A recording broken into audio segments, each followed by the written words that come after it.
नमस्कार विद्यार्थी मित्रों, हम अभी देख रहे हैं पार्ट नंबर 3। पार्ट नंबर 3 में वृद्धि, विकास और परिपक्वता के बारे में हमने पहले के वीडियो में थोड़ी सी जानकारी प्राप्त की। अब यहाँ पे आप देख सकते हैं कि कुछ पिक्चर दिया हुआ है जिसके आधार पर आप समझ जाएंगे कि वृद्धि और विकास होता क्या है, दोनों के बीच अंतर क्या है और दोनों के बीच समानताएं क्या हैं, वो आप यहाँ पर ध्यानपूर्वक समझने का प्रयास कीजिए। तो पहला जो पिक्चर दिया है उसमें देखिए बच्चा लुढ़क रहा है, मतलब कि वो अपने शरीर के आकार, मतलब उसका जो आकार बढ़ रहा है, शरीर का जो विकास हो रहा है, जो वृद्धि हो रही है, उसके कारण अब वो बच्चे में विकास के लिए वो धीरे धीरे प्रयास कर रहा है। पहले लुढ़कना सीखता है, फिर उसके बाद उल्टा होना। पहले वो लुढ़का, फिर उसके बाद उसका कद धीरे धीरे उसको बोल रहा है कि नहीं, अब आप उल्टे होना सीखिए। मतलब कि यहाँ पे इसकी पहले तो वृद्धि हुई, शरीर का कद बढ़ा, उसकी मांसपेशियाँ बढ़ी, उसके बाद वो उल्टा हुआ, मतलब कि अब उसका विकास हुआ। उसने कई बार उल्टे होकर लुढ़का, लुढ़कने के बाद फिर उसका विकास हुआ कि नहीं, अब लुढ़कने के साथ साथ मुझे ऐसे बैठना है, मुझे मेरे मम्मी पापा या भाई बहन जो भी वैसे खड़े हैं उनके जैसा मुझे खड़ा होना है। तो वो फिर धीरे धीरे उसका मानसिक विकास हो रहा है यहाँ पे। फिर वो उल्टा होता है, फिर वो पेट से ऊंचा होना सीखता है, मतलब कि उसकी धीरे धीरे मांसपेशियाँ बोल रही हैं। जो मांसपेशी है, मतलब वृद्धि हो रही है उसकी मांसपेशी में, उसके साथ साथ उसका जो मानसिक स्तर है, उसका जो विकास है, वो भी कह रहा है कि नहीं, अब आप पेट के बल ऊंचे होना सीखिए। फिर उसके बाद धीरे धीरे सहारे से बैठना, मतलब किसी के सहारे से वो बैठना सीखता है। फिर बिना सहारे से खुद बैठना सीखता है, मतलब कि यहाँ पे उसकी वृद्धि के साथ साथ उसका विकास भी देखने को मिल रहा है। फिर उसके बाद वो बिना सहारे डगमगा कर, कोई ना कोई चीज़ लेकर, कोई ना कोई चीज़ के सहारे वो डगमगा कर खड़े होना सीखता है। फिर सहारे से सीधे खड़े होना सीखता है, मतलब कि अब कोई वस्तु, कोई चीज़ या किसी व्यक्ति के सहारे के साथ वो खड़ा होना सीखता है। अब किसी वस्तु के सहारे चलना सीखता है, फिर बिना सहारे चलता है, फिर उसके बाद शीघ्रता से चलता है। मतलब कि बच्चा लुढ़कने से लेकर शीघ्रता से चलने की प्रक्रिया में आप देखोगे तो बच्चे की जो वृद्धि है वो भी हो रही है, और बच्चे का जो विकास है, मानसिक विकास, वो भी पहला लुढ़कना सीखता है। मानसिक विकास के तौर पर आप सोचिए कि पहले लुढ़कना, फिर उल्टे होना, फिर पेट से ऊंचे होना, फिर सहारे से बैठना, बिना सहारे के बैठना, सहारे से डगमगा कर खड़े होना, सहारे से सीधे खड़े होना, सहारे से चलना, बिना सहारे चलना, और उसके बाद ये परिपक्वता को प्राप्त कर लेता है, मतलब शीघ्रता से चलने लगता है। इसका टारगेट क्या था कि माँ बाप या तो भाई बहन को देख कर, या तो जो मित्र हैं, या तो उनके घर में जो आते हैं उनको देखकर खड़े होना सीखना है। तो मतलब कि वो लुढ़कने से प्रयास करना प्रारंभ करता है और फाइनली वो परिपक्वता के स्तर पर पहुंच जाता है, वो शीघ्रता से चलना सीख जाता है। मतलब कि यहाँ पे वृद्धि, विकास और परिपक्वता तीनों एक साथ देखने को मिल रही है। संक्षिप्त में वृद्धि विकास का पर्याय है। गर्भावस्था से वृद्धि की प्रक्रिया प्रारंभ हो जाती है। वृद्धि आजीवन चलने वाली प्रक्रिया नहीं है। ध्यान से समझिएगा कि वृद्धि और विकास, वृद्धि ये कुछ समय में जाकर रुक जाती है और विकास ये आजीवन चलने वाली प्रक्रिया है। 18-19 वर्ष तक अपने पूर्ण स्तर तक पहुंच जाती है। अपवाद रूप में कुछ 21-22 वर्ष तक वृद्धि चलती है। सामान्य रूप से कहा जाता है कि 16 की छठा और 20 की काठी उस उक्ति यहाँ सार्थक होती है, या उक्ति यहाँ पे सार्थक होती है।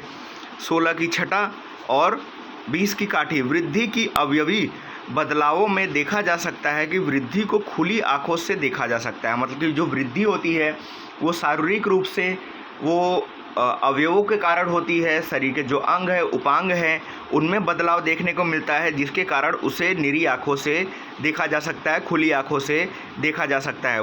वजन, कद और आकार में होने वाले बदलाव को नोट किया जा सकता है। वृद्धि तो प्राकृतिक और सहज प्रक्रिया है। वृद्धि यह प्राकृतिक और सहज प्रक्रिया है। एक बच्चा अगर जन्म लेता है तो वो साहजिक रूप से कल बड़ा ही होगा।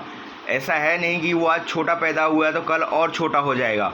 तो ये प्रक्रिया कभी भी उल्टी नहीं हो सकती। तो वृद्धि जो है ये प्राकृतिक और साहजिक प्रक्रिया है। अधिकतर अनुवंश पर आधारित होते हैं। वृद्धि का मापन सरल है। वृद्धि विकास का ही एक भाग है।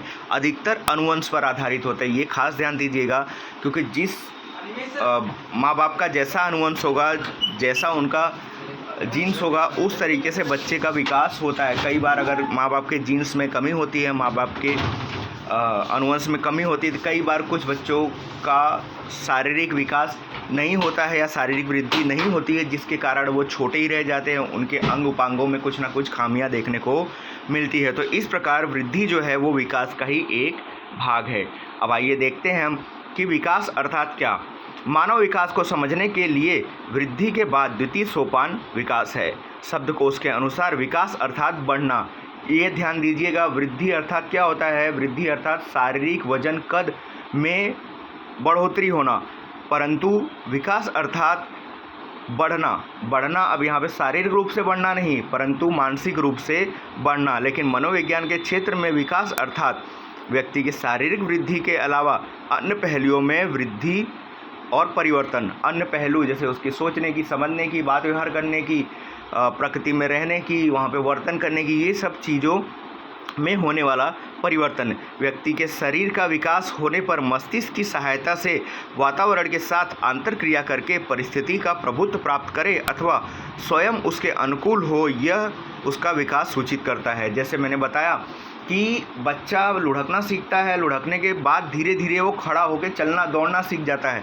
मतलब कि यहाँ पे वो वृद्धि के साथ साथ अपने पर्यावरण में देखकर, अपने लोगों के हाव भाव बर्तन को देखकर वो वहाँ पे खड़ा होना सीख जाता है। इसी तरीके से अगर आप देखोगे किसी बच्चे को, तो आप उसको पढ़ाई लिखाई नहीं सिखाते हो बचपन में।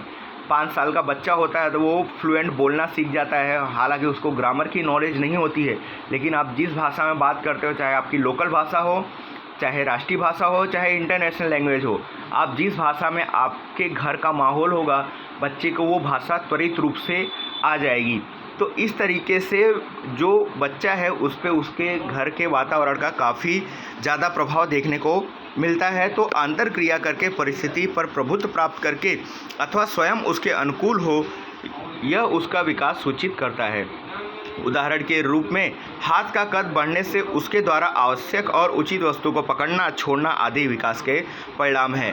उसके उपरांत दूसरा उदाहरण देखें तो मस्तिष्क की वृद्धि होने से स्मृति, विचार, अनुमान, कल्पना या तर्क जैसी मानसिक शक्तियों का विकास सूचित करता है। जैसे कि दूसरा उदाहरण देखें तो मस्तिष्क में वृद्धि होने से स्मृति, विचार, अनुमान, कल्पना, तर्क, ये सब मानसिक शक्तियाँ का विकास देखने को मिलता है। इसलिए ऐसा भी कहा जा सकता है कि विकास अर्थात शरीर में होने वाले रासायनिक बदलावों से विविध गुणों में होने वाले बदलाव। अगर कहा जाए कि विकास अर्थात क्या, तो विकास अर्थात शरीर में होने वाले रासायनिक बदलावों से विविध गुणों में होने वाले बदलाव। वृद्धि और विकास का प्रारंभ गर्भावस्था से ही होता है, किंतु वृद्धि एक उम्र में रुक जाती है, जबकि विकास निरंतर चलने वाली प्रक्रिया है। यह वृद्धि का अनुसरण करती है। वृद्धि के कारण प्राप्त होने वाली क्षमताएं विकास है। मतलब वृद्धि के कारण होने वाली क्षमताएं विकास है। यह वृद्धि का अनुसरण करती है, मतलब वृद्धि के साथ ये एक होकर चलती है। विकासात्मक मनोवैज्ञानिक एलिजाबेथ हरलॉक के अनुसार विकास की परिभाषा कुछ इस प्रकार है। विकास गुणात्मक बदलाव है, परिपक्वता की लक्ष्य की तरफ से ले जाने वाला क्रमबद्ध, सुषमवादी और प्रगयात्मक बदलाव अर्थात विकास। ये परिभाषा कई बार पूछी गई है। एलिजाबेथ हरलॉक के मतानुसार विकास अर्थात क्या, तो विकास अर्थात परिपक्वता की लक्ष्य की तरफ ले जाने वाला क्रमबद्ध, सुषमवादी एवं प्रगयात्मक बदलाव अर्थात विकास। स्किनर विकास की परिभाषा